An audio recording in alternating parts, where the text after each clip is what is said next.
What's up everyone, John Rettinger from TechnoBuffalo here, and I've got an unboxing for you of the Nokia Surge, a new QWERTY smartphone from AT&T Wireless. This puppy's going to run you $79.99 on a 2-year contract after a $50 mail-in rebate.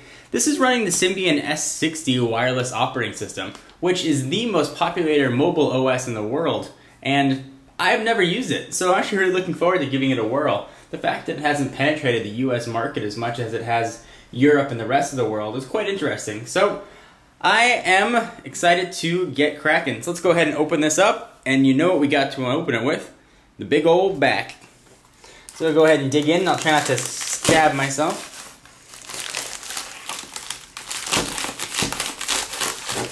There we go. We will slice our way in. A little bit of ripping, and we'll slide out the box. This was just released a little while ago, so it's a very new phone, and actually a much bigger AT&T box than we're used to seeing. It's much longer and flatter. So there it is. There's a picture of the Surge, letting you know on the front that it's got mail, it's got a camera, it's got GPS, and of course it's got a web browser. And the one cool thing about the web browser on this is actually it's flash enabled, meaning you can go to youtube.com and you'll see a web page that looks just like it would on your home computer, and you can actually play the YouTube video right from your browser, in addition to a ton of other cool flash content that a lot of websites have. So let's go ahead and see what else we got in the box. Package contains, box looks a little beat up, but it's a new device, so it's probably the first one to open this. Here's some specs. It's quad band, edge, and of course HSDPA, meaning it's 3G. It's 4.49 by 2.24 by 0.39 inches. Weighs 0.438 ounces.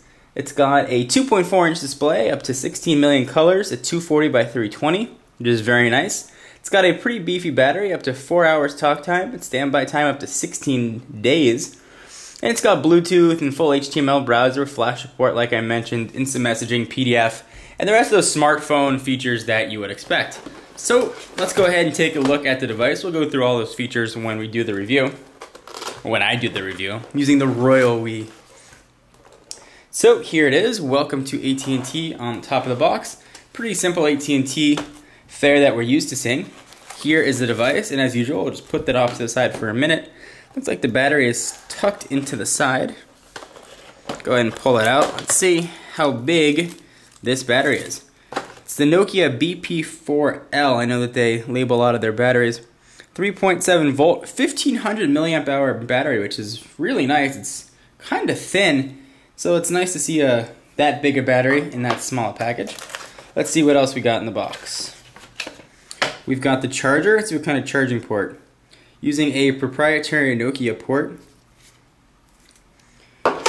And we've got your getting started guide that nobody ever reads, getting started CD, and some random AT&T information.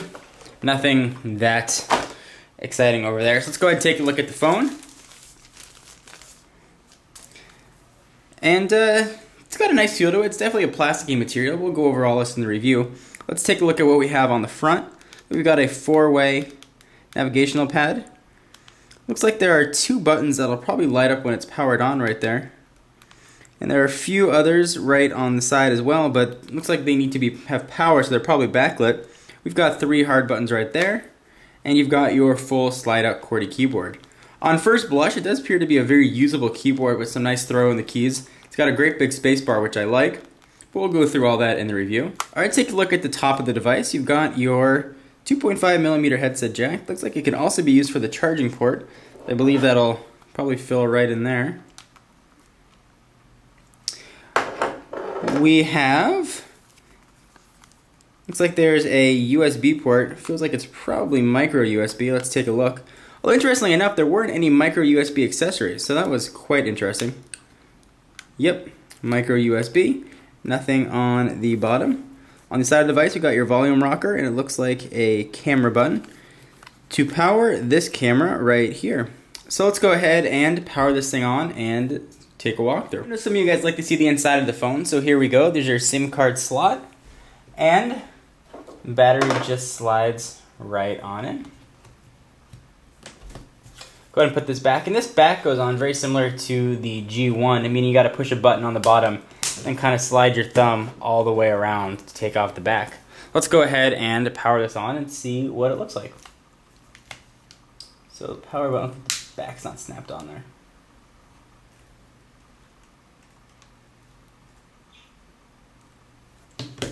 So there we go, it is loading up. Let me take off the screen protector. Got that whooshing noise. Continue using phone in offline mode. No. So you get your ridiculously loud 3G graphic. And here we are and using the Symbian operating system, which I have to admit, have no idea how to use. So take this as a first blush of the OS. Seems like the battery's got already a nice charge in it. And those buttons that we were looking at earlier that were backlit were indeed backlit. So we've got a send and an end key. We've got two soft buttons. Looks like we have a web browser button here. We've got a menu button, and a button that probably launches the email messaging client, which it does. So it's sort of an interesting phone. It's got this lip on the side that it uses when it slides out to make it sort of a rectangle, but it's not so flush, which is kind of interesting. Looks like the device does have a built-in accelerometer. That was a pleasant surprise as well. Interesting. So let's check the speed when you slide this out. Appears to be relatively fast. Certainly faster than most Windows mobile phones, I'll say. So I'm very excited to use this and give the mobile OS a shot. This is running the Symbian OS, I believe version 3.2 of S60. And again, one thing I want to clarify is this is a 2 megapixel camera.